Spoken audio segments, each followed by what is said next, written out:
தயவை அசட்டை செய்யாதே. Don't neglect the goodness of God. தேவனுடைய தயவை, இன்னைக்கு தேவன் நம்ம மேலே எவ்வளோ தயவாக இருக்கிறார் என்பதை, தயவுன்னு சொன்ன என்ன தெரியுங்களா அர்த்தம்? அதில் எல்லாமே அடங்கி இருக்கிறது. நீடிய பொறுமை, அதன் பிறகு மன உருக்கம், இரக்கம், இதெல்லாம் அடங்கினது தான் தயவு. கிருபை எல்லாம் அடங்கி இருக்கிறது. தேவனுடைய தயவை நாம் அசட்டை செய்யவே கூடாது.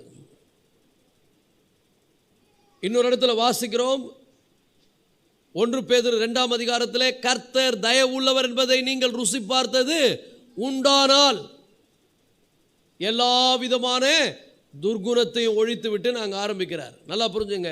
ஆனால் தேவனுடைய தயவு இன்னைக்கு நம்ம நல்ல நிலையில் ஆண்டவர் நம்மளை வைத்திருக்கிறார்னா அது அவருடைய தயவு.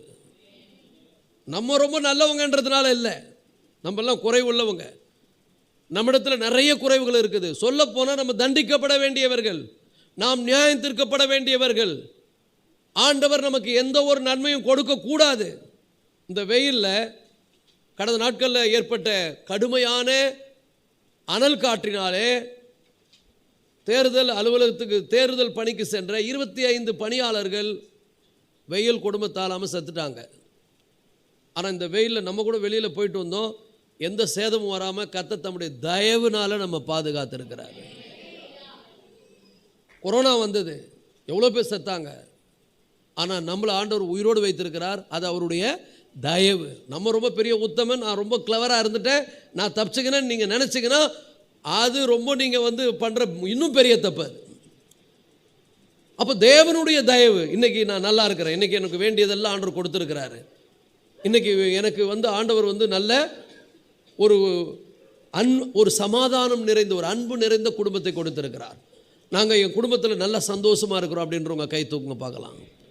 குடும்பத்தில் தேவனுடைய பிள்ளைகளை, குடும்பம் தேவனுடைய பிரசன்னம் நிறைந்த குடும்பமாக இருக்கணும். குடும்பத்தில் ஒரு ஒற்றுமை, ஐக்கியம் இருக்கணும். இதெல்லாம் ஆண்டவர் கொடுத்துருக்கிறார். எத்தனையோ குடும்பங்கள் இன்றைக்கி நிம்மதியாக இல்லை. எத்தனையோ குடும்பங்களில் கொடுமையான சம்பவங்கள் நடந்திருக்கிறது.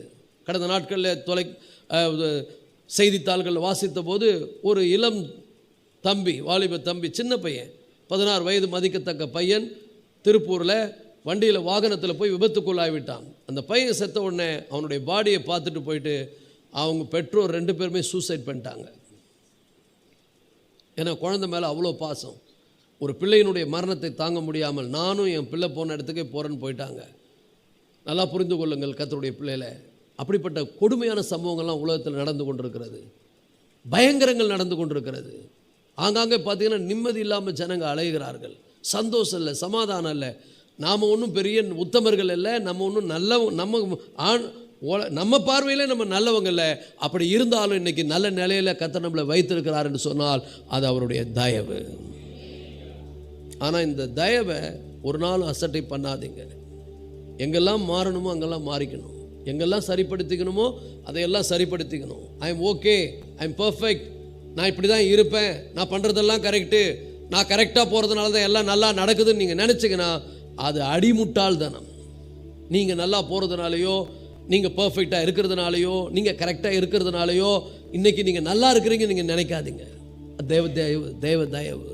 தேவனுடைய தயவு. சில விஷயங்களை நம்ம மாறி ஆகணும். சில காரியங்களை கர்த்தர் உங்களோடு தனிப்பட்ட முறையில் பேசுவார்.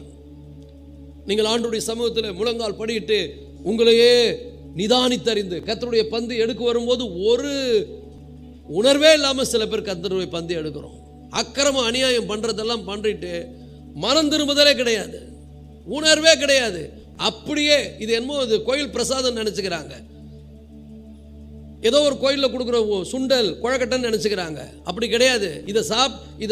இது உனக்கு ஆசீர்வாதமாக இருக்கணும்னு சொன்னால் உன்னை நீயே நிதானித்து அறிய வேண்டும். உன்னை நீயே நிதானித்தரணும். நீ என்ன பண்ணிட்டு இருக்கிற, ரொம்ப நாள் இதை பண்ணி நான் எனக்கு ஒன்றும் வரலன்னு நீ நினைச்சேன்னா முட்டாள். இந்த கர்த்தருடைய பந்தியில் ஒருவன் கை வைக்க வேண்டுமானால் அவன் தன்னைத்தானே சோதித்தறிந்து இந்த பாத்திரத்தில் பானம் பண்ண கடவன். எண்ணத்தின் அணியில் அபாத்திரமாய் பானம் பண்ணுகிறவன். 1 வாரம் 2 வாரம் 1 மாசம் 2 மாசம் 1 வருஷம் 2 வருஷம் நீ அபாத்திரமா பானம் பண்ணி கொண்டிருந்தால் ஒரு நாள் திடீரென்று பயங்கரங்கள் உன் வாழ்விலே சம்பவிக்கும். அப்போ இந்த 2 வருஷம் ஆண்டவர் நான் பண்ணனே என்னை கண்டுக்காம இருந்தாரு, இந்த 5 வருஷம் நான் அப்படி தான் போய் எடுத்துட்டு இருக்கிறேன், ஒரு மனம் திரும்புதல் கிடையாது, ஒரு விதமான உணர்வே இல்லாமல் நான் எடுக்கிறேன், எனக்கு ஒன்றும் ஆகலை நீ நினைச்சேனா, அதுக்கு பேர் என்ன தெரியுமா? தேவ தயவு. அசட்டை பண்ணாத தேவனுடைய தயவை. ஏதோ கிருபையினால வண்டி ஓடிட்டு இருக்குது. ஆண்டவர் மேல இரக்கமா இருக்கிறார். அவர் இரக்கமும் மன உருக்கமும் நீடிய சாந்தமும் மிகுந்த கிருபையும் உள்ள தேவன். அதனால தான் நீ தப்பிச்சுக்கிட்டு இருக்கிற ஒழிய நான் இதை எப்படி வேணா எடுத்தாலும் என்ன பண்ணாலும் எனக்கு ஒன்றும் நடக்காதுன்னு நினைச்ச. வசனம் ஒரு நாளும் பொய்யாகாது. வானம் ஒழிந்து போகும், பூமி ஒழிந்து போகும். இது நிமித்தம் உங்களில் அநேகர் பலவீனராய் மாறினீர்கள், அநேகர் வியாதி உள்ளவர்களாய் மாறினீர்கள், அநேகர் செத்தும் போனீர்கள். ஒரு நாள் இந்த 3 காரியமும் நடக்கும்.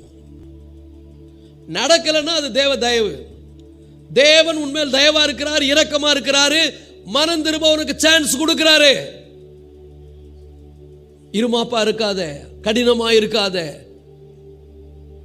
அப்படியே நான் இப்படிதான் இருப்பேன், இதுதான் என் நிலை, ஏன்னா நான் அன்னைக்கு பண்ண நான் நல்லா தான் இருக்கிறேன், இதை பண்ற நிறைய பேர் நல்லா தான் இருக்கிறாங்க, தப்பு பண்றவங்க எல்லாரும் நல்லா தான் இருக்கிறாங்க, நானும் இப்படி பண்ணுவேன்னு நினைச்சா அவர்களுக்கு வரக்கூடிய அழிவில நீயும் ஒரு நாள் அழிந்து போவாய். ரோமர் 2ஆம் அதிகாரம் 4ஆம் வசனத்தை இப்போ எடுத்து வாசிப்போம். நான் சொன்ன காரியங்கள் வசனத்தில் இருக்கிறதா இல்லையா என்பதை பார்த்து விடுவோம். ரோமர் 2:4. அல்லது தேவனுடைய தயவு, நல்லா புரிஞ்சுங்க, தேவனுடைய தயவு. எல்லாம் சொல்லுங்க, தேவனுடைய தயவு. இன்னைக்கு நான் தயவுல இருக்கிறேன். எதுக்காக இருக்கிறேன்னா நான் சரியாகணும். ஆண்டவர் பொறுமையா இருக்கிறார், சரியாயிடணும். இன்னைக்கு நான் உயிரோடு இருப்பது கர்த்தருடைய கிருபை. இன்னைக்கு என் வாழ்க்கையில் எல்லாம் நடப்பது தேவனுடைய கிருபை. நான் என்னை சரிப்படுத்திக் கொள்ளணும், நான் மாறணும். தேவன் இந்த காலை வேளையில் உன்னை ஏவுகிறார் தம்முடைய வார்த்தையினாலே. அல்லது தேவ தயவு நான் குணப்படும்படி, எல்லாம் சொல்லுங்க, நான் குணப்படணும். அல்லது தேவ தயவு நீ என்று என்னை சொல்லுது வசனம். இப்ப அதை நான் எனக்கு எடுத்துக்கிறேன். இப்படி எடுத்து வாசிப்போம். அல்லது தேவ தயவு ஜாய் சாமுவேல் குணப்படும்படி என்னை ஏவுகிறது என்று அறியாமல் நான் இருக்கக்கூடாது. தேவனுடைய தயவு என்னை குணப்படுத்துகிறதற்காக இன்னைக்கு தேவன் என் மேல் தயவா இருக்கிறார். இன்னைக்கு என் மேல நல்லவரா இருக்கிறார். நான் பண்ணிக்கிட்டே இருப்பேன், அப்படியே இருப்பார் நினைக்காத. நான் மாறாம இருப்பேன். அவர் நல்லவர், அவர் இரக்கம் உள்ளவர், அவர் கிருபை உள்ளவர். உன்னை மாற்ற, உன்னை சரிப்படுத்த அவர் நிறைய சான்ஸ் கொடுத்தாரு. எத்தனை முறை சிம்டம்ஸ்லாம் நடந்தது, செத்து இருக்கணும் நீ, ஆனா உனக்கு ஆண்டவர் இரக்கப்பட்டார் உன் மேல. எத்தனையோ காரியங்கள இந்த உலகத்திலிருந்து நீ அழிந்தே போயிருக்கணும். தேவன் தம்முடைய தயவினால் உன்னை தப்பு வைத்திருக்கிறார், உன்னை ஆசீர்வதித்திருக்கிறார், உன்னை நடத்தி வந்திருக்கிறார். அவர் நடத்தி வந்த பாதைகளை நினைவு கூறுங்கள். எத்தனை தரம் உங்களுக்கு உதவி செய்திருக்கிறார், எத்தனை மரணத்திலிருந்து உன்னை காப்பாற்றி இருக்கிறார், எத்தனை ஆபத்திலிருந்து உன்னை தப்பு வைத்திருக்கிறார். எத்தனை பிரச்சனைகள் வந்தது, எத்தனை சமாதான குறைவு வந்தது, எத்தனை குடும்பத்தில் குழப்பங்கள் வந்தது. இவைகள் எல்லாவற்றிலிருந்து கர்த்தர் உன்னை காப்பாத்தினார்னா இது தானா நடந்தது, இது நான் பெரிய திறமசாலின்னு நீ நினைச்சிடாத. தேவ தயவு நீ குணப்படும்படி உன்னை ஏவுகிறது. இந்த காலை வேளையில தேவனுடைய பிள்ளையில தேவ சமூகத்தில் போய் உன் இருதயத்தை ஊற்றி உன்னை நீயே ஆராய்ந்து பார்க்காவிட்டால், அல்லது கர்த்தருடைய சமூகத்தில் போய் தாவீது ஜெபித்தது போல என்னை ஆராய்ந்தறிந்தருளும், என்னை சோதித்தறிந்தருளும், வேதனை உண்டாக்கும் வழிகள் என்னிடத்தில் உண்டோ என்று பார்த்து செம்மையான வழியில நித்திய வழியில என்னை நடத்தும் என்று தேவ சமூகத்தில் உன்னை நீயே ஆராயாம இந்த பந்தியில கை வைத்தால், நல்லா புரிஞ்சுங்க, இன்னைக்கு தப்பிக்கலாம், நாளைக்கு தப்பிக்கலாம், அடுத்த வருஷம் தப்பிக்கலாம், அதுக்கு அடுத்து வரக்கூடிய வருஷம் தப்பிக்கலாம், ஆனா என்னைக்குமே தப்பிக்க முடியாது, என்னைக்குமே தப்பிக்க முடியாது. If you keep on doing sinning, if you are keep on continue in your old life, பழைய வாழ்க்கையிலே நீ தொடர்ந்து வாழ்ந்து கொண்டிருப்பாயானால், இந்த வசனம் சொல்லுகிறது தேவனுடைய பிள்ளைகளே, அல்லது தேவ தயவு நீ குணப்படும்படி உன்னை ஏவுகிறது என்று நீ அறியாமல் அவருடைய தயவு, பொறுமை, நீடிய சாந்தம் இவைகளின் ஐஸ்வர்யத்தை அசட்டை பண்ணுகிறாயோ. பக்கத்தில் பார்த்து கேளுங்க, எப்படி வாழுற நீ? நிர்விசாரமா வாழுகிறாயா? அசட்டை பண்றாயா? இல்ல எல்லாரும் நல்லா தானே இருக்கிறாங்க, தப்பு பண்றவங்களாம் நானும் நல்லா இருப்பேன் நீ நினைக்கிறியா? அவன் மேல தேவனுடைய தயவு இருக்குது. அந்த தயவுனால இன்னைக்கும் துரோகம் பண்ணி வாழ்கிறவன், கர்த்தருக்கு விரோதமாய் வாழ்கிறவன், கர்த்தருடைய வார்த்தை உணர்த்தி உணர்த்தி உணர்த்தி ஆண்டவர் சோர்ந்தே போயிட்டார். ஆனா ஒரு கட்டம் வரும், அப்ப என்ன பண்ணுவார்னா ஆண்டவர் விலகிடுவார், வித்ரா பண்ணிக்குவார். என்ன பண்ணுவார்னா இனிமே உங்ககிட்ட பேச மாட்டேன்டுவார். அதான் கொடுமை. அவர் அடிக்கலாம், அவர் கண்டிக்கலாம், அவர் திருத்தலாம், ஆனா அவர் உங்ககிட்ட பேச மாட்டேன், உங்ககிட்ட இனிமே ஒண்ணுமே சொல்ல மாட்டேன், போடா உன் வழியில் பலரை நீ புசிப்பன்னு சொல்லி விட்டுட்டாரு. வாழ்க்கை முடிந்தது. அதை விட ஒரு பயங்கரம் வாழ்க்கையில நடக்கவே கூடாது. கர்த்தர் உன்னை விட்டு விட்டால், if God leave you or abandoned you, உன்னை தேவன் உன்னை விட்டுட்டார்னா முடிஞ்சு போச்சு. ஆனா நல்ல தேவன் நம்மை அவர் ஒவ்வொரு நாளும் உணர்த்துகிறார். இன்னைக்கும் ஆண்டவர் உங்களில் சில பேரிடத்துல அவர் பேசி கொண்டிருப்பார். நீ பண்றது சரியில்லை, உன் வாழ்க்கை சரியில்லை, சில விஷயங்களை நீ மாறி ஆகணும். நான் பல முறை உங்ககிட்ட பேசிட்டேன். உனக்கு எத்தனையோ ஆபத்தில் நான் உனக்கு கூட இருந்தேன். உனக்கு எத்தனையோ பயங்கரங்களை நான் உன்னை காப்பாத்தினேன். நீ கண்ணீர் விட்டு வேதனைப்பட்ட போது உனக்கு உதவி செய்தேன். இதையெல்லாம் நீ மறந்துட்டு தேவ தயவு உன்னை குணப்படும்படி ஏவுகிறது என்று அறியாமல் அவருடைய தயவு, பொறுமை, நீடிய சாந்தம். நல்லா புரிஞ்சுங்க. இன்னைக்கு நீ நல்லா இருக்கிறன்னா அவருடைய தயவு, அவருடைய பொறுமை, அவருடைய நீடிய சாந்தம். அவர் உன்னை நீ நல்லா இருக்கிற நினைச்சு, நான் நல்லா இருக்கிறேன், நான் தப்பு தான் பண்றேன், ஆண்டவர் கூட என்னை உணர்த்துறாரு. நான் வசனத்தை கேட்கும் போது எனக்கு உணர்வு வருது, ஆனா இருந்தாலும் கூட நான் மாற மாட்டேன், நான் அப்படிதான் இருப்பேன் அப்படின்னு இருந்தா நாளை நீ கண்டிப்பா நாளை உன்னுடையதா இருக்குமான்னு சொல்ல முடியாது, என்ன நடக்குன்னு சொல்ல முடியாது. ரொம்ப அற்புதமான தேவன், நல்ல தேவன், இதுவரைக்கும் நடத்தினவர், பொறுமையா இருந்தார், எத்தனையோ காரியங்களை உதவி செய்தார், எத்தனையோ காரியங்களை நம்மளை நடத்தினார், ஆபத்திலிருந்து நம்மளை காப்பாற்றினார், நம்மளை அற்புதமா நடத்தி இருக்கிறாரு. ஆனா அதனால நம்ம என்ன நினைச்சுக்கிறோம்? நம்ம நல்லா இருப்போம் நினைச்சுக்கிறோம். எப்பவுமே நல்லா இருக்க முடியாது. மனம் திரும்பலனா, தேவனுடைய தயவை நீ உணரலனா, தேவனுடைய இரக்கத்தை நீ புரிஞ்சுக்கலனா, தேவனுடைய அந்த சாந்தத்தை நீ விளங்கி கொள்ளலனா, கண்டிப்பா ஒரு நாள் இந்த வசனம் நிறைவேறும், தப்பிக்கவே முடியாது.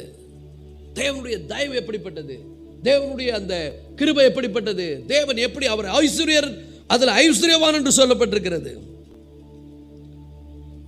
அவருடைய தயவு, பொறுமை, நீடிய சாந்தம், இவைகளின் ஐஸ்வர்யத்தை. அப்படின்னா நடத்தினா அளவில்லாம கொடுக்கிறவர். இன்னைக்கும் அளவில்லாம தயவை பாராட்டுறார், இன்னைக்கும் அளவில்லாம இரக்கத்தை பாராட்டுறார். எத்தனையோ முறை மனம் திரும்பாம இந்த பாத்திரத்தில் நீ கை வைத்திருக்கிற. அன்னைக்கு உசியா என்பவன் தேவனுடைய அந்த உடன்படிக்கை பெட்டியை பதறி தொட்டான், அதே இடத்துல அடிச்சாரு, செத்தான். அனனியாவும் சப்பிராலும் தேவனுக்கு முன்னால தேவ சமூகத்திலே அவர்கள் பெருமையாய் நின்று போய் பேசினார்கள், அதே இடத்துல விழுந்து செத்தாங்க. ஆனா இன்னைக்கு அப்படி நடக்கல. அது காரணம் என்ன தெரியுமா? அன்னைக்கு ஆண்டவர் சபையை ப்ரொடெக்ட் பண்ணணும்னா அவர் அந்த மாதிரி நியாய தீர்ப்பை கொடுத்து தான் ஆகணும். இப்போ சபை வளர்ந்துருச்சு, இப்போ தயவு பெருகுது, இரக்கம் பெருகுது, கிருபை பெருகுது. இன்னைக்கு அவன் தெரிந்துருவான், நாளைக்கு தெரிந்துவான், அடுத்த வருஷம் தெரிந்துருவான், அடுத்த வாரம் தெரிந்துருவான், இன்னும் ஒரு 5 வருஷம் அவனுக்கு கொடுக்கலாம். இப்படியே ஆண்டவர் கொடுத்து கொண்டே வருகிறார். இது எதற்காக? தேவ தயவு என்னை ஏவுகிறது, தேவனுடைய இரக்கம் என்னை ஏவுகிறது. எதற்காக? நான் குணப்படும்படியாக. நான் குணப்படணும். ஏன் இவ்வளவு நாள் அவர் நீடிய பொறுமையா இருக்கிறாரு. நம்ம கூட அவசரப்படுவோம், அண்ணன் இப்படி பண்றாங்க, இவங்களை ஆண்டவர் நியாயம் தீர்க்க மாட்டாரா? சில நேரத்தில் நானே என் மனசில் நினைப்பேன், இப்படிலாம் பண்றவங்களை சுட்டுன்னு நினைப்பேன், இவ்வளோ கொடுமை பண்றவனு சுட்டுன்னு நினைப்பேன், இப்படி இருக்கிறவன் தண்டிக்கப்படணும்னு நினைப்பேன். ஆனால் ஆண்டவர் பொறுமையாக தான் இருக்கிறார். அது நமக்கு என்ன ஒரு இருமாப்பை கொடுக்குதுன்னா, ஆமா ஆண்டவர் எங்க கேட்கிறாருன்னு நம்ம நினைச்சுக்கிறோம். ஏன்னா அவர் ஐஸ்வர்யவான். எதுல அவர் ஐஸ்வர்யவான்? தயவுல, இரக்கத்துல, கிருபையில அவர் ஐஸ்வர்யவான். ஆனா நல்லா புரிஞ்சு கொள்ளுங்கள், கண்டிப்பா ஒரு நாள் அதனுடைய பலனை நீ அனுபவிப்பாய். தப்பிக்கவே முடியாது, ஒருத்தரும் தப்பிக்க முடியாது. அப்போ இந்த வசனம் சொல்லுது, அவர் ஐஸ்வர்யம் உள்ளவராய் இருக்கிறார். எபேசியர் 2:4 வாசிக்கிறோம், அவர் இரக்கத்தில் ஐஸ்வர்யம் உள்ளவராய் இருக்கிறார். எபேசியர் 2:5 நம்ம வாசிக்கிறோம், நம்முடைய தேவன் எப்படிப்பட்டவர்? இரக்கத்தில் ஐஸ்வர்யம் உள்ளவர்.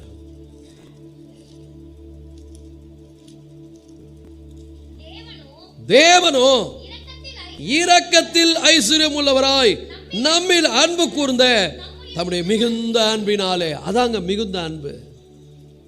ஒரு தாயும் ஒரு தகப்பனும் தன் பிள்ளைகள் திருந்தணும்னு சொன்னா எவ்வளவு விட்டு கொடுக்குறாங்க தெரியுமா? எவ்வளவு விட்டு கொடுக்குறாங்க, எவ்வளவு பொறுமையா இருக்கிறாங்க. இன்னைக்கு தெரிந்துருவான், நாளைக்கு தெரிந்துவான், அதுக்காக அவங்க எடுக்காத முயற்சியே கிடையாது. இந்த உலகத்தில் இருக்கக்கூடிய கெட்ட தாயும் தகப்பனுமே அப்படி செய்தா, பரலோகத்தில் இருக்கிற நம்முடைய நல்ல தகப்பன் எவ்வளவு இரக்கமும் கிருபையும் உள்ளவராயிருக்கிறார் என்பதை சிந்தித்து பாருங்கள். இந்த காலை வேளை அவர் இரக்கத்தில் ஐஸ்வர்யம் உள்ளவர். ஆனா அந்த இரக்கத்தை அசட்டை பண்ணாத, அந்த கிருபையை அசட்டை பண்ணாத, அந்த தயவை அசட்டை பண்ணிக்கொண்டு தொடர்ந்து பாவத்திலேயே வாழாத. பாவம் பெரிய பாதிப்புகளை கொண்டு வரும். பெரிய effect. sin will affect your whole life. உன்னுடைய மனசை பாதிக்கும். death will affect your mind. நிறைய பேர் மனசளவில் செத்துட்டான். death will affect your finance. உன்னுடைய பொருளாதாரத்தை அது பாதிக்கும். death will affect your body. உன் சரீரத்தை பாதிக்கும். நிம்மதியா இருக்க முடியாது, சுகம் கிடைக்காது,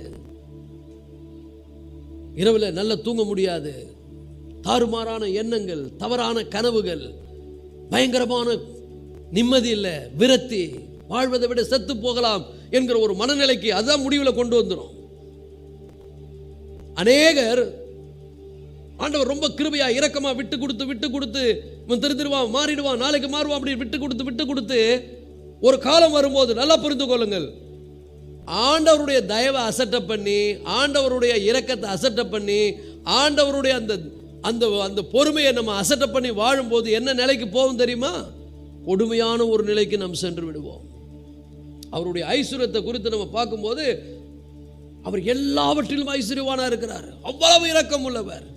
பிலிப்பியர்ல வாசிக்கிறோம் 4ஆம் அதிகாரம் 19ஆம் வசனம், என் தேவன் தமது மகிமையில் உள்ள ஐஸ்வர்யத்தின்படி. ஹோ ஹல்லேலூயா.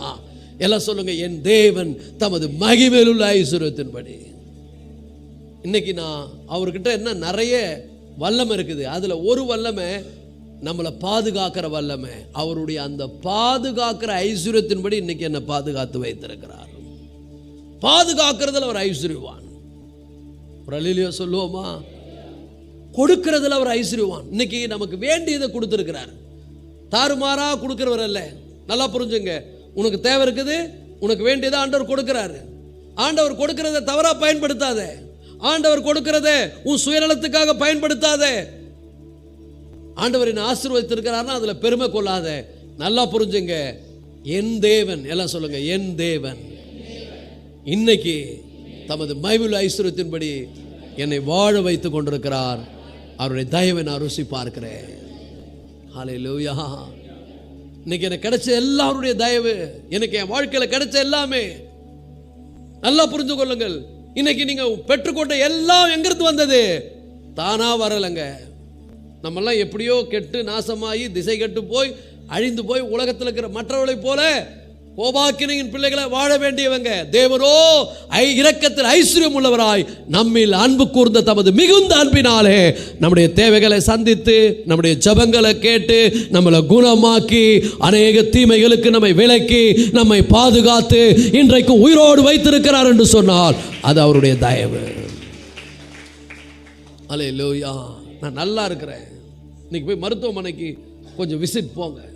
எவ்வளவு பேர் என்ன கொடுமையில் இருக்கிறாங்க பாருங்க. எவ்வளவு ஒரு பயங்கரங்கள் இருக்கிறாங்க பாருங்க. எவ்வளவு ஒரு கடுமையான நிலையை சந்தித்துக் கொண்டிருக்கிறார்கள். சில பேர் கிட்னி இல்லை. கிட்னினாலே என்னன்னு தெரியாம சில பேர் இருக்கிறோம். கிட்னியே இல்லை சில பேருக்கு. அதனுடைய பலன் என்ன தெரியுமா? நரகத்தை அனுபவித்துக் கொண்டிருக்கிறார்கள். சில பேருக்கு ஹார்ட்ல ப்ராப்ளம், சில பேருக்கு உடல் ஆக்சிடென்ட்ல பயங்கரமான பாதிப்பு, மூளை சாவு. இதெல்லாம் நீங்க போய் பாருங்க. ஆனா இன்னைக்கு நல்லா இருக்கிறோம்னா அவருடைய ஐஸ்வர்யம். என் தேவன் தம்முடைய மகிமையில் உள்ள ஐஸ்வர்யத்தின்படி என்னை பாதுகாத்து, என்னை பராமரித்து, என்னை போஷித்து, என்னை வழிநடத்தி கொண்டிருக்கிறார். ஆகவேதான் எரேமியா சொல்லுகிறார், நான் நிற்பதும் நிர்மூலமாகாதிருப்பது அவருடைய கிருபை, அவருடைய இரக்கங்களுக்கு முடிவில்லை, காலைதோறும் அவைகள் எனக்கு புதிதாக இருக்கிறது. இன்னைக்கு அவருடைய கிருபையினாலே நான் வாழ்ந்து கொண்டிருக்கிறேன். அவருடைய கிருபை என்னை நடத்தி கொண்டிருக்கிறது. எல்லாரும் மாதிரி எல்லாத்தையும் இந்தா நீ உனக்கு உலக பிரகாரமான பொருள் தானே வேணும்னு ஏராளமாக கொடுத்துட்டு இருந்தாருன்னா எப்பொழுதும் நம்ம அழிஞ்சு போயிருப்போம். தேவைக்கு நம்ம கொடுக்குறாருங்க. டிசிப்ளின் பண்ணி கொடுக்குறாரு. சரியாயிடு, இதை கொடுக்குறேன், சரியாகு, அதை கொடுக்குறேன். சில பேர் கொடுத்த உடனே வாலாட்டுவான். அப்படியா, பீஸை பிடிங்கி விட்டுருவார். போ ஹாஸ்பிட்டலில் கட்டு, டாக்டர்கிட்ட கொடு. நல்லா புரிஞ்சுங்க. இன்னைக்கு நம்ம நல்லா இருக்கிறோன்னு சொன்னால் நினச்சிப்பாரு, பக்கத்தில் பார்த்து நினச்சிப்பாரு. உன் திறமை, உன் ஞானம், உன் அறிவு நினச்சிடாத. அவருடைய இரக்கம், அவருடைய தயவு, அவர் கிருபையில் ஐஸ்வர்யம் உள்ளவர், அவர் ஐஸ்வர்ய சம்பந்தர். இன்னைக்கு நான் வாழுறேன்னா என் திறமை, என் ஞானம், என் அறிவில்லை, அவருடைய மகிமையில் உள்ள ஐஸ்வர்யத்தின்படி என் குறைவைகளை நிறைவாக்குகிற தேவன். இதை நினச்சி பார்த்தேன்னு வச்சுக்க, வர நாட்கள்லாம் சூப்பராக இருப்பேன். அடுத்த இந்த மாதம் பாருங்க, அப்பாவுக்கு பயந்து நடந்த, கர்த்தருக்கு பயந்த வழிகள் நடக்கணும். அவன் பாக்கியவான், பாக்கியவானா ஆயிடுவேன். உன் கைகளின் பிரயாசத்தை நீ சாப்பிடுவேன், உனக்கு பாக்கிய நன்மை உண்டாயிருக்கும். அப்புறம் எல்லா ஆசீர்வாதமும் ஒன் பை ஒன்னா ஃபாலோ பண்ண. ஆனால் கர்த்தருக்கு பயந்து நடக்கணும். நிர்விசாரமாக நடக்காத, இருதயத்தை கடினப்படுத்தி இருமாப்பாய் நடந்தால் தேவனுடைய தயவு, தேவனுடைய அந்த ஐஸ்வர்யத்தினுடைய அந்த மகிமை, அவர் இரக்கத்தில் ஐஸ்வர்யம் உள்ளவர், தயவில் ஐஸ்வர்யம் உள்ளவர், சாந்த குணத்தில் ஐஸ்வர்யம் உள்ளவர். அதனால தான் இதுவரைக்கும் உனக்கு எவ்வளோ பிரச்சனை வந்தாலும், பாதுகாப்பு வந்தாலும் உயிராக இருக்கிற. கொஞ்சம் நினச்சி பாரு, போன கொரோனாவில் போயிருந்தேன்னா இருக்கும் ஆடுவியா நீ? இப்போ என்னமோ சொல்கிறாங்க, புது வியாதியெல்லாம் எக்ஸ்போர்ட் ஆகினுக்குது, வரப்போகுது அப்படின்னு. இனி காலம் செல்லாது. ஏன்னா ஆண்டவர் நியாயத்திற்கு ஆரம்பிச்சிட்டாரு. ஆல்ரெடி ஜட்ஜ்மெண்ட் இஸ் உள்ள வந்துருச்சு, நியாயத்தீர்ப்பு வந்துருச்சு. சில தேசங்கள்ல ஆண்டவர் விட்டு விலகிட்டாரு, சில தேசங்களை விட்டு ஆண்டவர் விலகிட்டாரு, சில ஊரை விட்டு விலகிட்டாரு, சில நாட்டை விட்டு விலகிட்டாரு, சில குடும்பங்களை விட்டு விலகிட்டாரு, சில மனிதனை விட்டு விலகிட்டாரு. ரொம்ப பயங்கரங்கள் இது, பயங்கரம். ஆனால் இன்னைக்கு நம்மளையும் நம்ம குடும்பத்தையும் கிருபையாய் நம்முடைய தேசத்தையும் கர்த்தர் பாதுகாத்து கொண்டிருக்கிறார். அவருடைய இரக்கம், அவருடைய ஐஸ்வர்யம், இதை அசட்டை பண்ணாத, இருமாப்பா வாழாத. உன் இருதயத்தை கடினப்படுத்தி எத்தனை தரம் ஆண்டவர், எத்தனை தரம் ஒரு இடத்துல ஃபீல் பண்ணி சொல்றாரு, எத்தனை தரமோ இவங்களுக்கு நன்மை செய்து. அதுக்கப்புறம் ஆண்டவர் ரொம்ப வருத்தப்படுறாரு. சங்கீதம் 78:38 நினைக்கிறேன், வாசித்து பாருங்கள். சங்கீதம் 78:38 ஆண்டவர் ரொம்ப ஃபீல் பண்ணி சொல்றாரு, இவங்க யாருன்னா புறஜாதிகள் கிடையாது, உலக மக்கள் கிடையாது, வாக்குத்தத்தத்தை பெற்றவர்கள், உடன்படிக்கைக்கு சொந்தக்காரர்கள், தேவனால் தெரிந்து கொள்ளப்பட்டவர்கள். சங்கீதம் 78:38 அவரோ அவர்களை அழிக்காமல். நல்லா புரிஞ்சுங்க, இந்த FGCC சபையில் இருக்கிற உங்களை, இந்த நிகழ்ச்சியை யூடியூப் மூலம் பார்த்திருக்கிற உங்களை அவர் அழிக்காமல். நீங்களே சொல்லுங்க, உங்களுக்கு தண்டனை கொடுக்கலன்னா நீங்க பண்ண பாவத்துக்கு என்ன தண்டனை கொடுக்கலாம்? ஆனஸ்டா சொல்லுங்க. நம்ம சொல்லுவோம், ஆண்டவரே, நானே பல முறை சொல்லிக்கிறேன், ஆண்டவரே நீங்க என்ன தண்டனை கொடுக்கணும், நரகத்தில் ஓரத்தில் இல்லை ஆழத்தில் போடணும். எப்போ நான் செத்து போயிருக்கணும், எப்போவோ நான் அழிஞ்சு போயிருக்கணும், ஒன்றும் இல்லாமல் போயிருக்கணும். ஆனால் என்னென்னமோ பெருசாக ஆசீர்வதித்து என்ன வழி நடத்தி என்ன உங்கள் பிள்ளையா வைத்திருக்கிறீங்களே, அது எவ்வளோ பெரிய கிருபை. அந்த கிருபையை நான் புரிந்து கொள்ளாமல் வாழலாமா? அப்படி நான் புரிந்து கொள்ளாமல் வாழ்ந்தா முட்டாள், நரகத்துக்கு போயிடுவீங்க. அதை விடுங்க, உலகத்திலே நரகத்தை அனுபவிக்க வேண்டியிருக்கும்.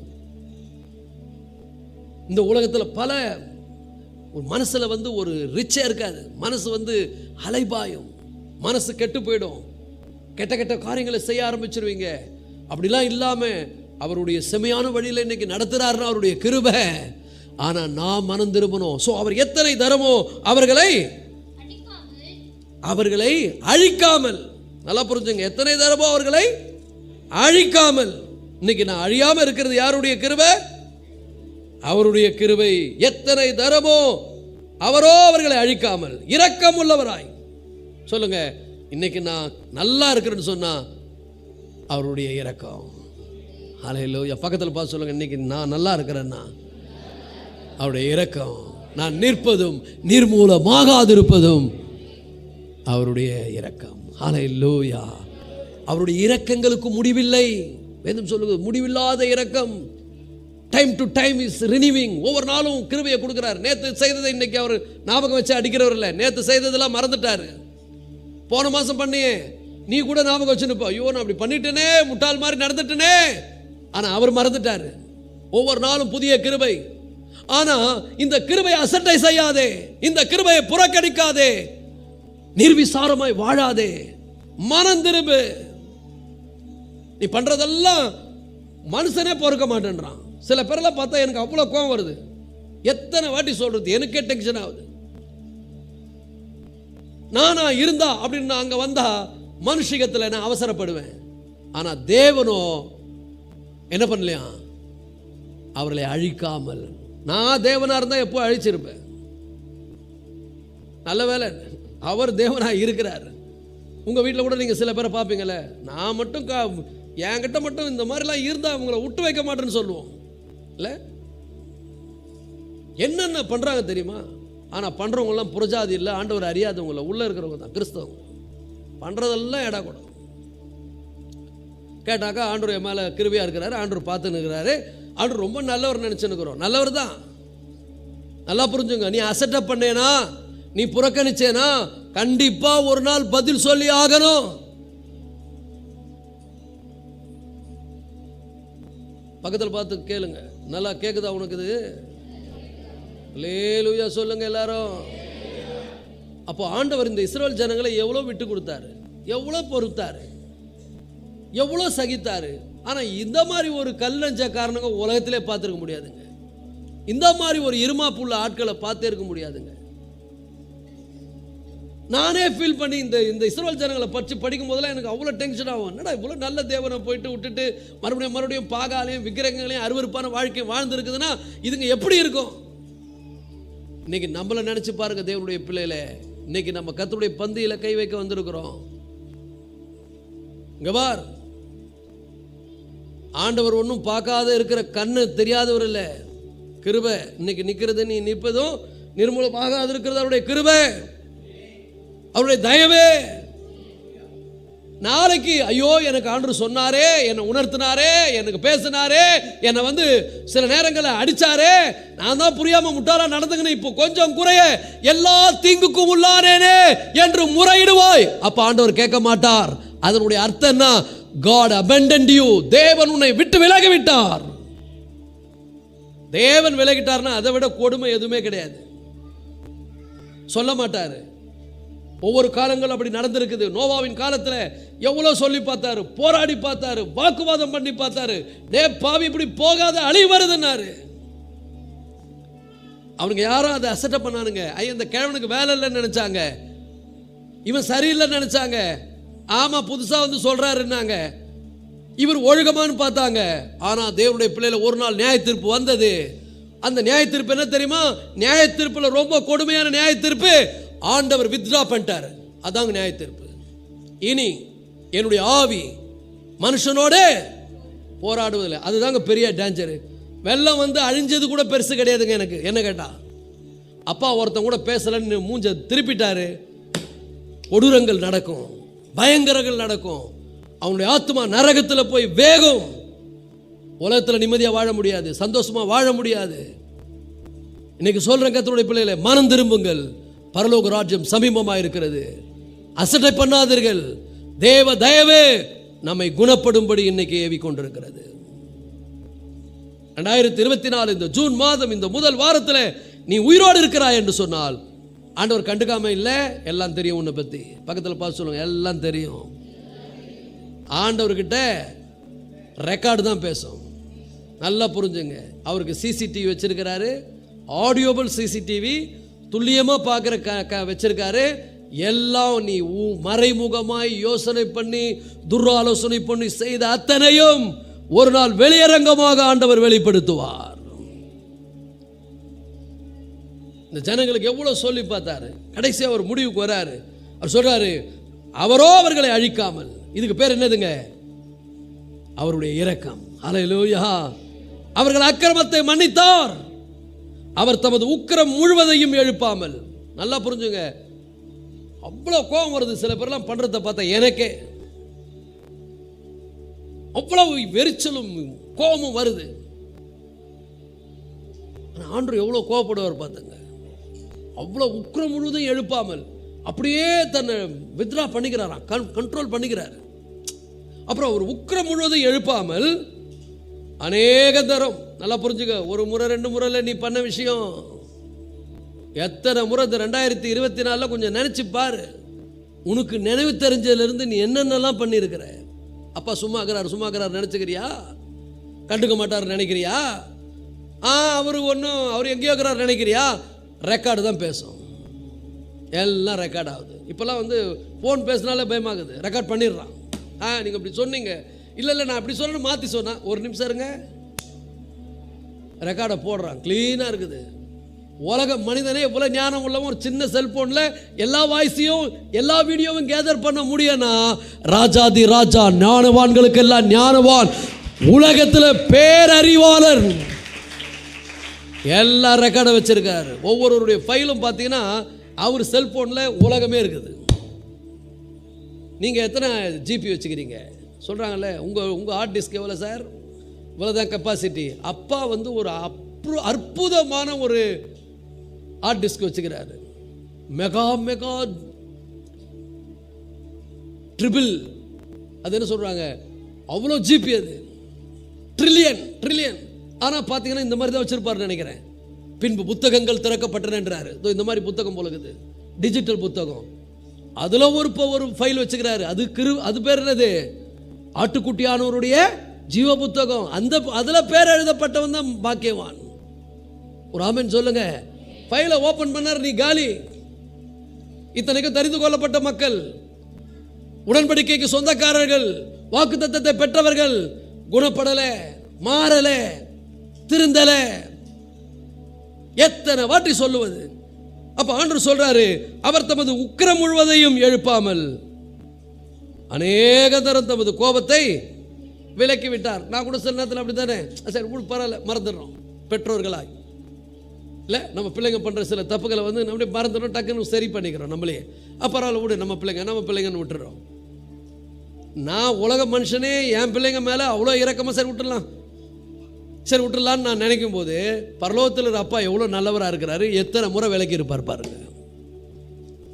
எவ்வளோ முறை நம்மளை இவனுக்கு இன்னைக்கு அடிக்கணும்னா நினைச்சிருப்பாரு, இந்த வியாதியை கொடுத்துடலாம், இந்த வியாதி இவனுக்கு வரட்டும். ஏன்னா இதில் அபாத்திரமா பானம் பண்ணவங்க உங்களில் அநேகர் பலவீனப்பட்டு போனார்கள், அநேகர் வியாதி உள்ளவர் போனார்கள், மனம் திரும்பாம என் டைமுக்கு போனவங்க செத்தே போனாங்கன்னு வருது. அப்படி நடக்குமா? அப்போ இந்த வசனம் அந்த இடத்துல சொல்லப்பட்டுக்குதே, அபாத்திரமாய். நல்லா புரிஞ்சுங்க, ஆண்டவர் நல்லவர், இரக்கமுள்ளவர், கிருபை உள்ளவர், தயவுள்ளவர். அவர் அவருடைய கிருபை எக்ஸ்டெண்ட் பண்றார். ஒரு நாளும் மன்னிச்சு எக்ஸ்டெண்ட் பண்ணி ஒரு பெரிய லெவல் கொண்டு வரார். ஒரு முடிவு, ஒரு கடைசி வரைக்கும் வரார். அதை மாதிரி யாராலும் செய்ய முடியாது. ஒரு மனுஷனால, ஒரு மனிதன் கூட அப்படி தாங்க முடியாது. ஆனால் தேவன் அப்படியே நல்லவர், அப்பட்டமான நல்லவர், அப்பட்டமான கிருபை உள்ளவர், அப்பட்டமான தயவு உள்ளவர். அதனால அநேக முறை இறக்கப்பட்டு உனக்கு காசே உனக்கு கொடுக்கூடாதா, உன்னை தரித்திரத்தில் விடுந்தான்னு நினைக்கும் போது, சரி போனா போது பாவம், அழுத கண்ணீர் விடுதே, உணர்தன்னு சொல்லி ஆசீர்வாதத்தை கொடுத்துட்றாரு. சரி இந்தா உனக்கு இந்த மாசத்துலேருந்து ஒரு இன்க்ரிமெண்ட்டை போடுறேன் எடுத்துக்கன்றார். இன்க்ரிமெண்ட் வந்த உடனே கத்தர் தான் கொடுத்தாரு நினைக்கிறோமா? இல்லை, என் திறமைக்கு கிடைச்சதுன்னு நினைக்கிறோம். உயர்வு வந்தவொடனே என் திறமை, என் ஞானம், என் அறிவு, நான் டேய் செத்து போயிடுவேன், ஞாபகம் வச்சுக்கோ. நான் என்று சொன்னால் அழிவு. நான் கிடையாதுங்க. தேவனோ இரக்கத்தில் ஐஸ்வர்யம் உள்ளவர்களாகி, என் தேவன் தமது மகிமையுள்ள ஐஸ்வர்யத்தின்படி என்னை ஆசீர்வதித்து நடத்தி கொண்டிருக்கிறார். இது என் திறமை, என் ஞானம், என் அறிவு அல்லங்க. நிறைய ஃபைனான்சியல் டோரை சாத்தி இருக்கணும் ஆண்டவர். பெரிய பெரிய சவால்களை சந்திக்கும் போது அல்லாடுகிறோம் அப்படியே. அப்போ ஆண்டுகிட்ட போய் ஆண்டவரே அப்படின்னும் போது அவரும் பாருங்க ரொம்ப இறக்கம் உள்ளவர், டக்குன்னு மாறிடுறாரு. நானும் அந்த மாற மாட்டேன், கொடுக்கக்கூடாது, ஷட் டவுன் பண்ணுங்க அந்த கதவை நிற்பேன். ஆனால் என்ன பண்ணார், சரி பாவம் அழுவுதுன்னு சொல்லி வேலை இல்லாத நேரத்தில் வேலை கொடுக்குறாரு, படிப்பு இல்லாத நேரத்தில் படிப்பை கொடுக்குறாரு, பாஸ் பண்ண வைக்கிறாரு, நல்ல காலேஜில் கொண்டு போய் சேர்க்க வைக்கிறாரு, எல்லாம் பண்ணுறாரு. அதுக்கப்புறம் நல்ல வாழ்க்கை கொடுக்குறாரு, நல்ல மனைவி, நல்ல பிள்ளைங்க, நல்ல எல்லாம் கொடுக்குறாரு. இவ்வளவும் கொடுத்த கூட நீ மனம் திரும்பல, நீ அப்படியே கல் மனசுனா நீ இருப்பேன்னு சொன்னா உன்னை என்ன பண்ணலாம், நீயே முடிவு பண்ணிக்க. நல்லா புரிஞ்சுங்க. இன்னொரு சம்பவம் உங்களுக்கு சொல்றேன், இது உண்மையா இல்லையான்றதுக்கு இன்னொரு சம்பவம் சொல்றேன். யூதாஸ் காரியத், அவனை வேதம் இன்ட்ரடியூஸ் பண்ணும்போதே சொல்லுது, பணப்பைய அவன் கையிலே கொடுத்துட்டார் ஆண்டவர். போ. ஏன் கொடுத்தார் அவன் கையில் பணப்பைய? ஏன்னா அவன் பண ஆசை உள்ளவன். பணம் தான். சரி, பணப்பைய கொடுத்தாவது அவன் மாறுவான். இந்தடா பைய நீ வச்சுக்கிறான்னு கொடுத்துட்டாரு.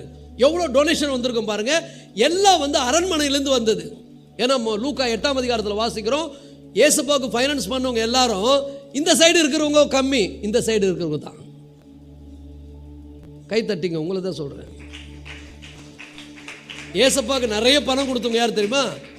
ஆண்கள் கிடையாதுங்க, பெண்கள் தாங்க. அது எங்கே இருக்குது? லூக்கா 8 வாசிக்கிறோம். ஐஸ்வர்யமுள்ள நிறைய ஸ்திரீகள், அரண்மனையில் வேலை செய்தவங்க, அவருக்கு ரகசியமாக பணம் அனுப்புனாங்களாம். அனுப்பின பணத்தில் ஆண்டவர் யார்கிட்ட கொடுத்தாரு? ஏன்னா அவன் ரொம்ப பண ஆசையாக இருக்கிறானே, இந்த எல்லாத்தையும் வச்சுக்கிறான்னு கொடுத்தாரு. அப்போ கூட அவன் பண ஆசை விட்டு போல பாருங்க. இன்னைக்கு நிறைய பேருக்கு அப்படிதான், நீ ரொம்ப ஆசைப்படுறியா, இந்தா அப்படின்னு கொடுக்குறாரு. இப்போ திருந்துவேன், இப்போ மாறும். அப்போ கூட அந்த பணத்து மேலேயே மோகம். பணம் பணம் பணம். 4வது வாட்டி சொல்லும் போது நீ ஆயிடுவே போனோம்.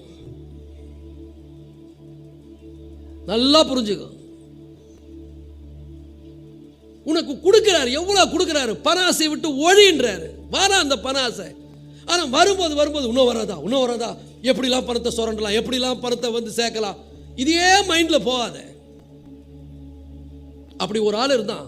அவனை பார்த்தான்னு சொன்னார், இன்னைக்கு நைட்டு நீ உன் ஜீவன் போகும், நீ சேர்த்து வைத்தது யாருடையதாகன்னு கேட்டார் ஆண்டவர். அப்போ என்ன பண்ணார் ஆண்டவர்? இந்த பண ஆசை உள்ளவனுக்கு பணத்தை கொடுத்துட்றாரு. இந்த வச்சுக்கிறான்னு கொடுத்துட்டாரு. என்ன பண்ணியிருக்கணும்? எங்கள் அப்பா என்னை நம்பி இவ்வளோ பெரிய பதவியை கொடுத்து எல்லாத்தையும் என் கையில் ஹேண்ட் ஓவர் பண்ணிட்டாரு, நான் அவருக்காக வாழ்வேன்னு நினச்சிருக்கணுமா, நினச்சிருக்கூடாதா? என்னங்க கபில அமைதியாக இருக்கிறீங்க? ஆமா இல்லையா? Yes or no? மாறி இருக்கணுமா இல்லையா? மாறலை. 30 வெள்ளி காசுக்கு ஆசைப்பட்டா பாருங்க. ஒரே தப்ப திருப்பி திருப்பி திருப்பி திருப்பி திருப்பி எத்தனை முறை நீ செய்து கொண்டிருக்கிற. ஒரு காலம் வரும்போது உன் மனசே உன்னை குத்தி என்ன பண்ணும், உன்னை வேற வழிக்கு நடத்திடும். அதுதான் யூதாஸுக்கு நடந்தது. மனம் திரும்பிட்டான். ஐயோயோ, இந்த காசு எனக்கு தேவையில்லை, இந்த 30 வெள்ளி காசு எனக்கு தேவையில்லை, நான் குற்றமில்லாத ரத்தத்தை காட்டிட்டேனே, எனக்கு வேறான்னு போட்டான். அப்படியே தேவாலயத்தில் நல்லா புரிஞ்சுங்க, வேறான்னு போட்டாலும் கூட மனம் திரும்பினான். நல்லா புரிஞ்சுங்க, எனக்கு வேறான்னு போட்டான். ஆனா அவன் மனம் மன்னிக்கிறவர் இடத்துல வர முடியல. ஏன் தெரியுமா? அந்த அளவுக்கு பல முறை செய்து செய்து செய்து இருதயம் கடினப்பட்டு அப்பா கிட்ட வர முடியாத லெவலுக்கு போயிட்டான் பாருங்க. அப்படி நிலைக்கு நீங்க போயிடக்கூடாதுன்னு தான் இன்னைக்கு கர்த்தர் உங்களை எச்சரிக்கிறார். ஆனா பேதுரு அப்படி இல்லைங்க. 3 முறை மறுதளிச்சாங்க. மறுதளிச்ச உடனே அப்பா கிட்ட திரும்பி வந்தான். பேதுரு ஆண்டவர் பார்த்தாருன்னு சொல்லப்படுது. பார்த்த உடனே அப்படியே உடைஞ்சு போயிட்டான். உடைஞ்சு போயிட்டு என்ன பண்றான்? அவர்கிட்ட ஐயோ ஆண்டவரே என்ன மன்னியும்னு கேட்டான். நல்லா புரிஞ்சுங்க, நினைச்சு பார்க்குறான். டே பேதுரு, பெருமையா பேசுற, யாரு காட்டி கொடுத்தாலும் உயிரே போனாலும் உங்களை விட்டு போக மாட்டேன். சுயத்தில் நிறைய பேர் அப்படி தானே பேசுவோம், பெருமை ஆளுங்க நம்மெல்லாம். ஆனால் சூழ்நிலை வந்தால் எப்படி மாறுறோம்? ஆண்டவர் என்ன பண்ணியிருக்கணும்? எல்லாம் தெரிந்த ஆண்டவர் அன்னைக்கே நியாய தீர்ப்பு கொடுத்துருக்கணும். தேவன் கிருபையா விட்டாரு. ஆனால் பேதுரு மனம் திரும்பின உடனே ஆண்டவர் என்ன பண்ணாரு?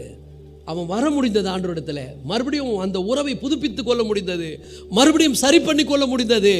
ஆகவே பேதுரு பிறகு ஆண்டவருக்கு மகிமையான பாத்திரமாக தேவனுக்கு வாழ்ந்தான். அப்ப என்ன அர்த்தம்? கிருபையை புறக்கணிச்சு புறக்கணிச்சு தயவை அசட்டை பண்ணி ஒரு கடுமையான நிலைக்கு நீ இன்னைக்கு உன் கையில் காசு கொடுத்துருக்கிறாரு, இன்னைக்கு உன்னை ஆசீர்வச்சிருக்காரு, இன்னைக்கு நல்ல சுகத்தோடு இருக்கிற, இன்னைக்கு எல்லாமே உனக்கு ஓரளவு பரவாயில்ல அப்படின்னு நினைச்சேன்னா அது நீ அப்படின்னு நினைச்சிடாத, அது அவருடைய தயவு. நான் நிறைய விஷயத்தில் இப்போ மாறிக்கணும், நான் மாறணும். நான் மாறவே மாட்டேன், நான் பர்ஃபெக்ட், எனக்கு எல்லாமே நல்லா நடக்குதே, நல்லா நடக்கிறதுக்கு காரணம்னா நான் தான், நான் சூப்பரான ஆளு அப்படின்னு நீ நினைச்ச, உன் கதை முடிஞ்சது. நாம நிதானித்து அறியணும். ஒவ்வொரு காரியத்தையும் கர்த்தர் நமக்கு அனுமதிக்க நீ ஆசைப்பட்டுனா குத்துருவார், இந்தா போ. ஆனால் இப்போ ஆசையை விட்டுரு. நல்லா புரிஞ்சுக்க. ஆசைப்பட்டதை கொடுத்துருக்காரா, நடந்திருக்குதா, நல்லா புரிஞ்சுக்க. அவரை நினச்சிப்பார். இதை கொடுத்தவர் தான் முக்கியம். கொடுக்கப்பட்ட பொருள் மேலே படுத்துக்காத. கொடுக்கப்பட்ட எதையும் பெருசாக கனவு காணாத. அதெல்லாம் உன்னை கைவிட்டுரும். ஆனால் அதை கொடுத்தவர் இருக்கிறார் பாருங்க, அவர் என்னைக்குமே உன்னை கைவிட மாட்டார். அல்லேலூயா. எப்பொழுதும் உன்னை மறக்க மாட்டார். அப்போ நல்லா புரிந்து கொள்ளுங்க தேவனுடைய பிள்ளைகளே. யூதாசால ஆண்டவர்கிட்ட திரும்பி வர முடியல. ஈவன் அவன் ரிப்பெண்ட் ஆயிட்டான், மனம் திரும்பினான், எனக்கு இந்த காசு வேணாம். ஆனா பேதுருவால திரும்பி வர முடிஞ்சது. ஏன்னா ஒரே தப்ப திருப்பி திருப்பி திருப்பி திருப்பி திருப்பி திருப்பி பல முறை செய்ததுனால இருதயம் கடினப்பட்டு போகிறது. தேவனிடத்தில் வர முடியல. அவங்களுக்கு அழிவு அவங்களாவே தேடிக்கொள்ளுகிறார்கள். பாவத்தின் சம்பளம். அதுக்கு சத்தமா சொல்லுங்களேன். எல்லா விதத்திலும் மரணம் ஒர்க் பண்ணும் பாருங்க. முதல்ல யூதாசு செத்தது எங்க தெரியுமா? அவன் மனசுல செத்தான். மரணம் அவனுடைய மனசை சாகடிச்சது. இனிமே நான் கர்த்தரிடத்தில் போக முடியாது. இனிமே அவனே ஒரு முடிவு பண்ணிட்டான் பாருங்க. ஆனால் பேதுருவால வர முடிஞ்சது. ஏன்னா அவன் ட்ரூ ரிப்பெண்டன்ஸ். ஒரு முறை தப்பு பண்ணிட்டேன், இனிமே நான் என்ன பண்ண மாட்டேன், செய்ய மாட்டேன். இனிமே ஆண்டவர் நான் பல முறை செய்திருக்கிறேன், ஆனாலும் என்னை மன்னிச்சிருக்கிறாரு. பல முறை செய்திருக்கிறேன், எனக்கு இரக்கம் காட்டியிருக்கிறாரு. ஆனால் இனிமே நான் முடிவு எடுக்கிறேன், அதுலேருந்து வெளியே வர போறேன். எத்தனை பேர் அந்த மாதிரி முடிவு எடுக்க போறீங்க? வெளியே வரணும்னு முடிவு பண்ணா கர்த்தர் உங்களுக்கு கண்டிப்பாக உதவி செய்வார். அதுலயே நான் இருப்பேன், அப்படிதான் இருப்பேன்னா ஆண்டவரால் ஒன்றும் பண்ண முடியாதே. ஆண்டவர் உங்களை அந்த கிருபை ரொம்ப நாள் போகாதே. ஒரு ஆமென் சொல்லுவோமா? அதாவது ஜெயிலில் போய் ஒரு சர்வே எடுத்தாங்க. அமெரிக்காவில் ஒரு ஜெயில், பெரிய பெரிய ஜெயில்களில் போய் சர்வே எடுத்த போது அங்கே இருக்கிற குற்றவாளிகளை கேட்குறாங்க, ஏம்பா நீங்கள் ஜெயிலுக்கு வந்துட்டீங்க, குற்றம் பண்ணி தானே வந்தீங்க? ஆமாம் சார். நீங்கள் பண்ண தப்பை உணர்றீங்களா அப்படின்னு கேட்டால் நிறைய பேர் என்ன பண்ணுறாங்க, தப்பை உணர்கிறேன் உணர்கிறேன், நான் உணர்றேன். ஏன் உணர்ற? மாட்டிக்கினேன்றதுனால உணர்றியா, இல்லை இனிமேல் செய்ய மாட்டேன்னு உணர்றியான்னு கேட்டால் இல்லைங்க, நான் மாட்டிக்கினேன்னு உணர்றேங்க. நிறைய பேர் சொன்னாங்களாம், நான் மாட்டிக்கினேன்னு உணர்றேன். அப்போ வெளியே போனால் இனிமேல் மாட்டாமல் எப்படி செய்யலாம், அந்த அறிவு. நிறைய பேர் அப்படிதான். தப்பு ஆண்டருக்கு முன்னால இவங்களா ஒரு முலாம் பூசி பூசி பாவத்துக்கு இவங்க வேற பேர் வச்சுக்கிறது. இது தப்பு இல்லை, இப்படி பண்ண தப்பு இல்லை, இப்படி பண்ணா தப்பு, அப்படி போய் அப்படி வந்தா தப்பு இல்லை, எப்படி வந்தாலும் தப்பு தப்பு தான். நீயா ஒரு ரூட் போடாத, இப்படி போனா தானே தப்பு, அங்கிருந்து வந்தா தப்பு இல்லைன்னு நினைச்சேன்னா பாவம் எங்கிருந்து வந்தாலும் பாவம்தான். அப்போ இந்த குற்றவாளிகள் நிறைய பேர் மாட்டிக்கின பிறகு அவங்க மனநிலை என்ன இருக்குது, துக்கம் வருது. நல்லா புரிஞ்சுங்க. இப்ப கூட சில பேருக்கு வசனத்தை கேட்கும் போது என்ன வருது, துக்கம் வருதா? வரணும். வந்தா அது என்ன பண்ணும், மனம் திரும்புதலுக்கு வழி நடத்தணும். எப்படிப்பட்ட மனம் திரும்புதல்? உண்மையான மனம் திரும்புதல். ஐயோ இப்ப மாட்டிக்கிறேன், இன்னைக்கு வசனம் இப்படி வந்துருச்சே, நல்ல ஆசீர்வாதமான வசனம் வரன்னு நினைச்சு வந்தனே, இன்னைக்கு போய் இப்படி பேசிட்டாரே, அப்ப நாளைக்கு நம்ம அதை எப்படி மறைமுகம் பண்ணலாம் நீ நினைச்சேனா நீ மாட்டிக்குவே. நல்லா புரிஞ்சுங்க. 2 கொரிந்தியர் 9ஆம் அதிகாரத்தில் அப்போஸ்தலனாகிய பவுல் மனம் திரும்புதலை பற்றி ரொம்ப அற்புதமாக எழுதுகிறார். மனம் திரும்புதல்னா எப்படிப்பட்ட மனம் திரும்புதல்? 2 கொரிந்தியர் 7ஆம் அதிகாரம் 9லிருந்து 11 வரைக்கும். 2 கொரிந்தியர் 7ஆம் அதிகாரம் 9லிருந்து இப்பொழுது சந்தோஷப்படுகிறேன். நல்லா புரிஞ்சுங்க. சில நேரங்களில் நம்ம சொல்லும் போது துக்கம் வரும். இப்போ கூட ஐயா சொல்லும் போது சொன்னாரு, எனக்கே ரொம்ப சந்தோஷமாயிடுச்சு. ஏன்னா நான் பேச போறத அவர் 3-4 வாட்டி சொல்லிட்டாரு. நான் சொல்றது உங்களுக்கு உங்களை சங்கடப்படுத்துவதற்கல்ல, உங்களை துக்கப்படுத்துவதற்கல்ல, உங்களை புண்படுத்துவதற்கல்ல சொன்னார் பாருங்க. நல்லா புரிஞ்சுங்க. சில நேரத்தில் கண்டிக்கும் போது உள்ள என்ன ஆகும், துக்கம் வரும். வருதா துக்கம்? ஐயோ வசனத்தை கேட்கும் போது துக்கம் வருது. அது உண்மையான துக்கம் என்ன பண்ணும், மனம் திரும்புதலுக்கு கொண்டு வரும். போலியான துக்கம் என்ன பண்ணும், எப்படி மறைவா பண்ணலான்னு ஒரு எண்ணத்தை கொண்டு வரும். அப்போ பவுல் சில விஷயங்களை பார்க்குறாரு. கொரிந்து சபையில் சரியில்லை, ரொம்ப கடுமையாக சாடி விட்டார், பயங்கரமாக சாடி விட்டார். சாடி விட்ட பொண்ணு சபையில் இருக்கிறவங்களாம் ரொம்ப பயங்கர துக்கம் வந்துருச்சு அவங்களுக்கு. என்னடா அப்படி ஆயிடுச்சே, இப்படி மாட்டிக்கணுமே. சில பேர் என்ன நினச்சாங்க, மாட்டாமல் இப்படி பண்ணுறதுன்னு நினச்சாங்க. இங்கே கூட நிறைய பேர் அப்படி தானே, நீங்கள் ஏதாவது தப்பு பண்ணி நான் கண்டிக்கிறேன்னு வச்சுங்க, என்ன நினைப்பீங்க, சே பாஸ்டர் பார்த்துட்டாரே, ஐயோ I'm sorry pastor, I'm sorry, நான் இனிமே என்ன பண்ண மாட்டேன், நீங்கள் பார்க்குற மாதிரி செய்ய மாட்டேன். நிறைய பேர் அப்படி தான். ஆண்டவருக்கு கருப்பு கண்ணாடி போடலான்னுங்கிற, நல்லா புரிஞ்சுங்க. அப்புறம் வேற கண்ணாடி போட வேண்டியது வரும் உனக்கு. ட்ரூ ரிபெண்டன்ஸ், துக்கம் வருதா, துக்கம் வந்த உடனே உணர்வடைந்து.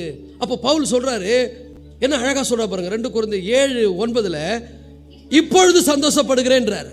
ஏன் தெரியுமா, நீங்கள் துக்கப்பட்டதற்காக அல்ல. நல்லா புரிஞ்சுங்க.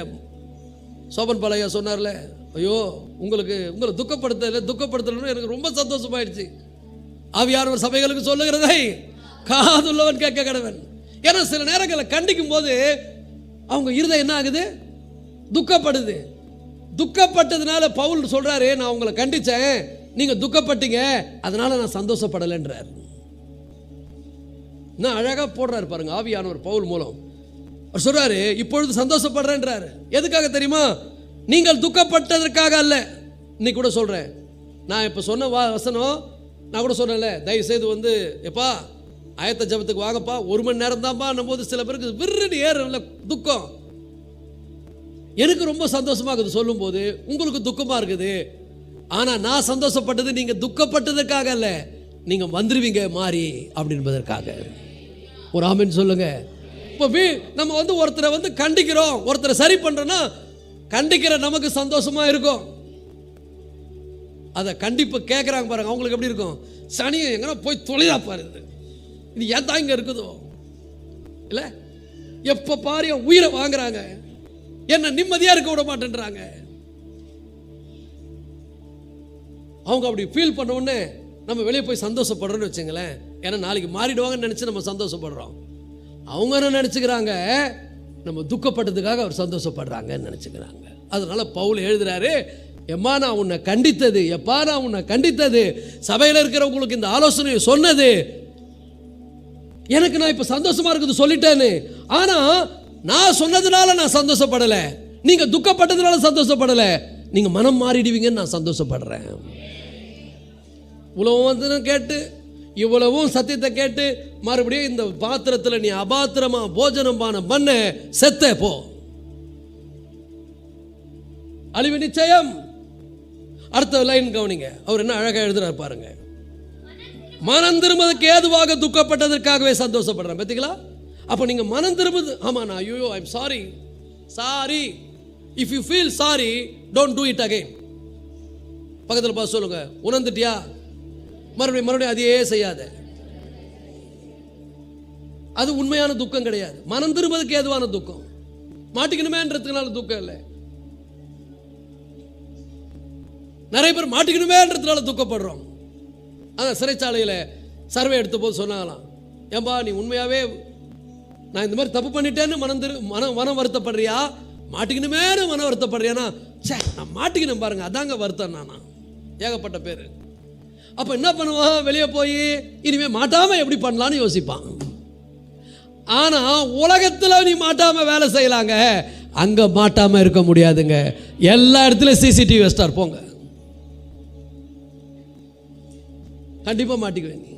ஒரு ஆமென் சொல்லுங்க.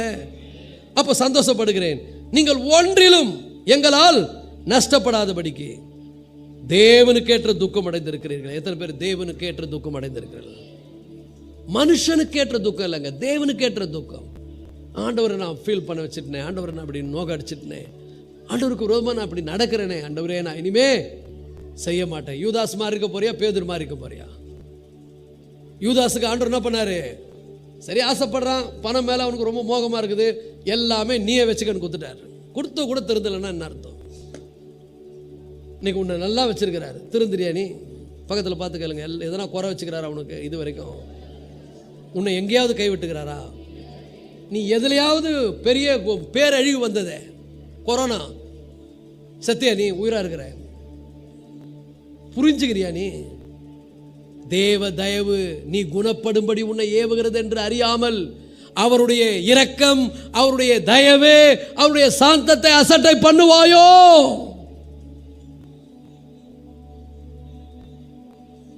இப்ப அடுத்த வசனம் 10ஆம் வசனத்தில் கவனிங்க. தேவனுக்கு ஏற்ற துக்கம் என்ன பண்ணும்? தேவனுக்கு ஏற்ற துக்கம் பின்பு மனஸ்தாபப்படுகிறதற்கு இடம் இல்லாமல், அப்புறம் நீ அதை நினைச்சு ஃபீல் பண்ணவே மாட்டே, சரியாயிடுவேன். மனஸ்தாபப்படுகிறதற்கு ஏதுவில்லாமல் ரட்சிப்புக்கு ஏதுவான மனம் திரும்புதலை உண்டாக்குகிறது. ஹல்லேலூயா. வாழ்க்கை ஒரு பெரிய மாற்றத்தை அடைகிறது. வாழ்க்கை ஒரு பெரிய ஆசீர்வாதமான நிலைக்கு வருகிறது. வாழ்க்கை ஒரு பெரிய செம்மையான நிலைக்கு வருகிறது. தேவனுடைய பிள்ளைகளே, நம்ம சபையிலே ஒரு ஃபேமிலி இருந்தாங்க, ரொம்ப அருமையான ஃபேமிலி. திடீரென்று ஒரு ஊழியத்தில் இறந்துட்டாரு. அவங்க பையன் ஊரில் போய் சந்திக்கும் போதெல்லாம் பார்த்தீங்கன்னா ரொம்ப மோசமானவனாக இருந்தான். இன்னைக்கு பார்த்தா அவன் மனம் திரும்பி ரட்சிக்கப்பட்டு ஆண்டவருக்கு ஊழியம் செய்யறான்னு சொல்லும்போது எனக்கு எவ்வளவு சந்தோஷம். அவன் பாருங்க, மனம் திரும்பினவருக்கு பழைய வாழ்க்கையில் அப்படி வாழ்ந்ததை நினைச்சில்ல, இன்னைக்கு இயேசுவை ஏற்றுக்கொண்டு ரட்சிக்கப்பட்டதை குறித்து அவன் ரொம்ப மகிழ்ச்சி அடைகிறான். வாழ்க்கை மாற்றம் நமக்கு அவசியம். அப்ப நம்ம மாறணும். தேவனுக்கு ஏற்ற துக்கம் ரட்சிப்பை கொண்டு வரும். ரட்சிப்பு என்பது என்ன? பூரண விடுதலை. அதையே திருப்பி திருப்பி திருப்பி திருப்பி கீப் ஆன் கண்டினியூவிங். உன் மனசை பிசாசு என்ன பண்ணுவான்?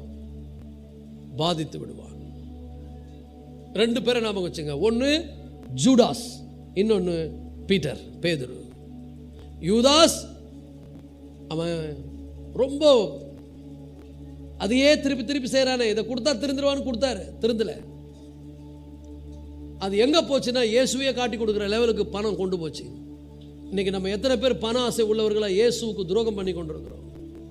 ஏசப்பாவை காட்டி கொடுக்கிறோம். ஏசப்பா மேல கூட அவ்வளவு ஆசை இல்லை, பணம் மேல அவ்வளவு ஆசை, பொருளாசை, இன்னும் நிறைய காரியங்கள், இச்சையான காரியங்கள், பாவமான காரியங்கள், இதையெல்லாம் விட்டு மனம் திரும்ப வேண்டும் என்று தேவன் விரும்புகிறார். அடுத்ததாக அந்த வசனத்தை நான் சொல்லி முடிக்கிறேன். 10ஆம் வசனம் 11ஆம் வசனம் வரைக்கும் நான் வாசிக்க போறேன்.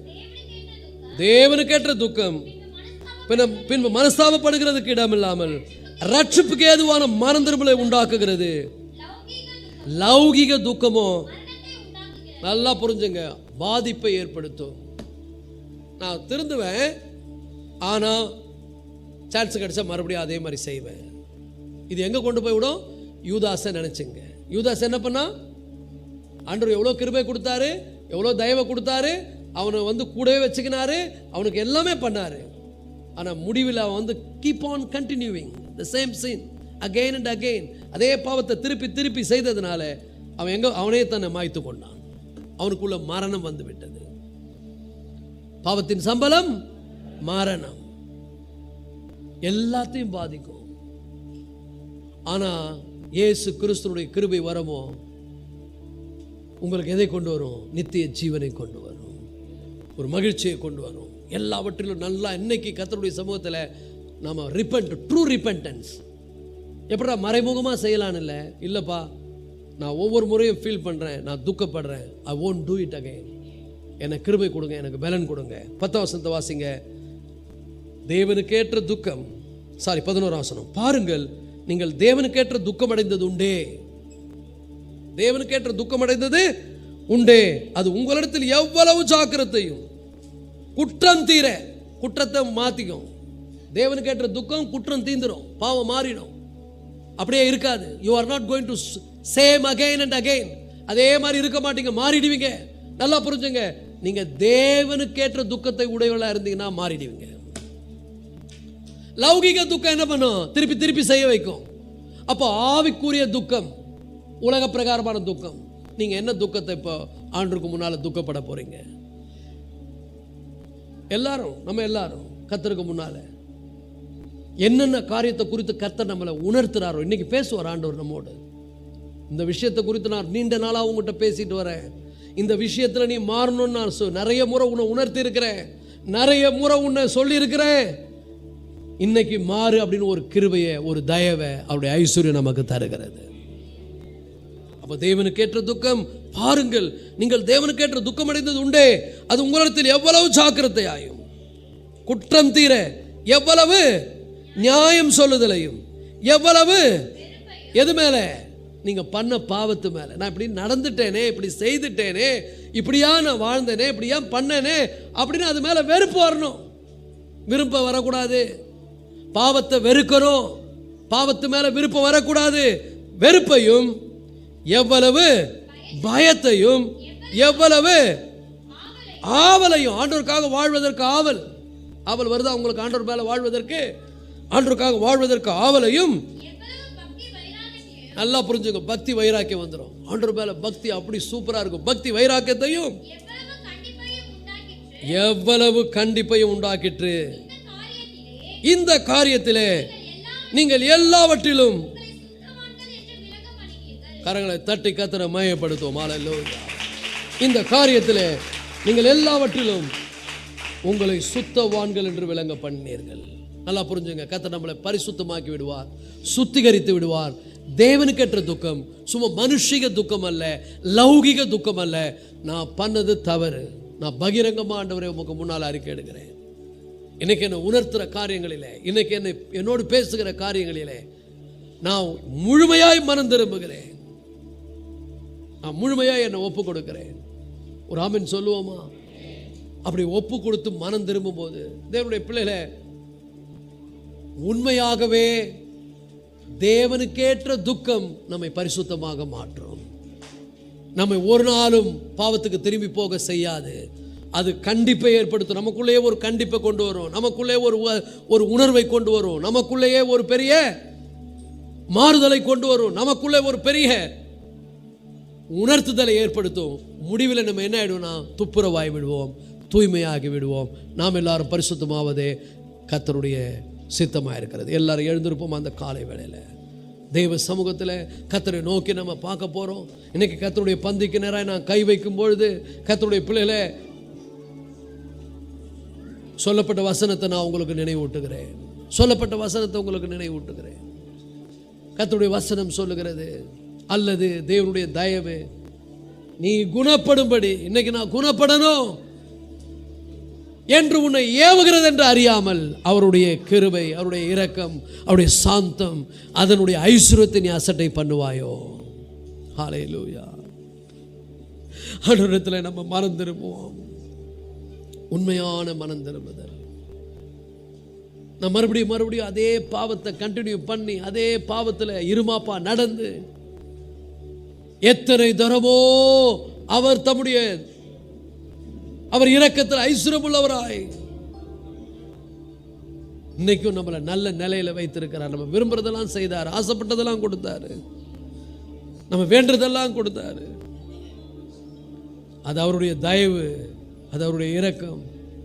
அதை புறக்கணிக்காத, அதை அசட்டை பண்ணாத. ஓ, இந்த நல்ல காலை வேளையில தேவ சமூகத்தில் நம்மை நாமே நிதானித்து அறிவோம். ஏனென்று சொன்னால் நான் கர்த்தருடைய திருவிருந்துக்கு நேராய் போக போகிறேன். திருவிருந்தில் கை வைக்கும் போது எவ்வளோ பேர் அபாத்திரமா பானம் பண்றாங்க. அவங்களுக்கெல்லாம் ஒன்றும் நடக்கலை, அதனால எனக்கும் நடக்காதுன்னு நினைக்காத. தேவனுடைய தயவு நீ குணப்படும்படி இன்னைக்கும் அவருடைய தயவுனால நிற்கிற, அவருடைய இரக்கத்தினால உனக்கு ஆண்டவர் மன்னிப்பை கொடுக்கிறார். ஆனால் திரும்ப திரும்ப திரும்ப திரும்ப அதே பாவத்தை கண்டினியூ பண்ணி மரணத்தினுடைய விளிம்பில் நின்று விடாதே. பாவத்தின் சம்பளம் மரணம். தேவனுடைய கிருபை வரமோ, தேவனுடைய கிருபை வரமோ நம்ம எல்லார் மேலும் உண்டான நித்திய ஜீவன். ஹல்லேலூயா. கர்த்தராகிய இயேசு கிறிஸ்துவினால் உண்டான நித்திய ஜீவன். நம்மை சுத்தவான்களாக காத்துக்கொள்ள வேண்டும், நம்மை சுத்திகரித்துக் கொள்ள வேண்டும். பாவம் செய்கிறவன் இன்னும் பாவம் செய்யட்டும், பரிசுத்தமாக இருக்கிறவன் இன்னும் பரிசுத்தமாக இருக்கட்டும், நீதி செய்கிறவன் இன்னும் நீதி செய்யட்டும். ஹல்லேலூயா. ரெண்டு வகையான துக்கம் இருக்குதுங்க. ஐயோ நான் மாட்டிக்கினேன், நான் திரும்ப போய் செய்வேன், நான் மன்னிக்கப்பட்ட பிறகு மறுபடியும் போய் செய்வேன். அப்படி அல்ல. உன்னை சுத்தவான்களாய் காத்துக்கொள்ளுங்கள். பாவங்களை மறைக்கிறவன் வாழ்வடைய மாட்டான். அவைகளை அறிக்கை செய்து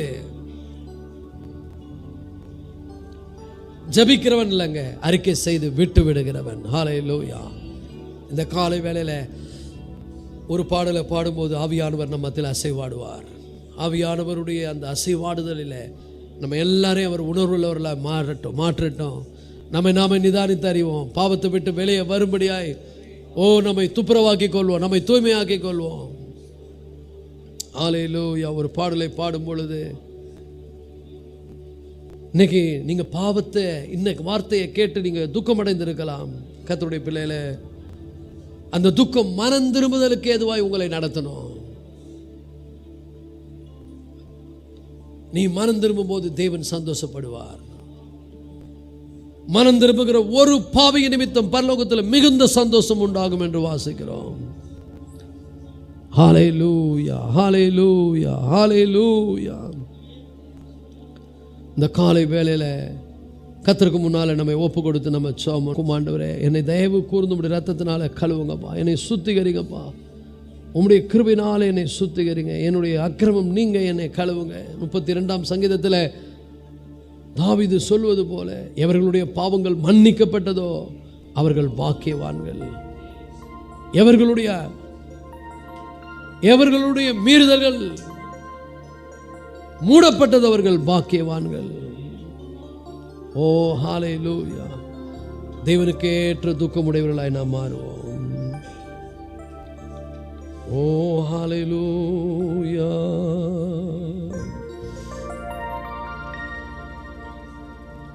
ஓ ஹல்லேலூயா, ஹல்லேலூயா, ஹல்லேலூயா. இந்த பாடலை பாடும்போது எல்லா கண்களை மூடுங்க, உங்களை நீங்களே நிதானித்தறிங்க. இன்னைக்கு கேட்ட சத்தியத்தின்படி ஒரு மனமாறுதலை உங்களுக்குள்ளே ஏற்படுத்தி கொள்ளும்படியாக கண்களை மூடி நான் இந்த பாடலை பாடும் பொழுது